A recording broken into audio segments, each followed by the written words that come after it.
કાવ્યનું શીર્ષક છે ગોજારી વાવ. હા, એ માણસ જીવે છે હજી એના ઘરમાં સુખેથી, પણ મરી ગયો છે એ મારા માટે, અને એટલે જ હું રોજ એના નવા નવા મૃત્યુની કલ્પના કરું છું.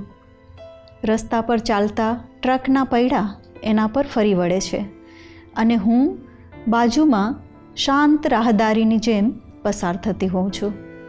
તો ક્યારેક એની લાશ રેલવેના પાટા વચ્ચે મળી આવે છે, અને હું એના મૃતદેહ પરથી પસાર થતી ટ્રેનમાં મુસાફરી કરતી હોઉં છું.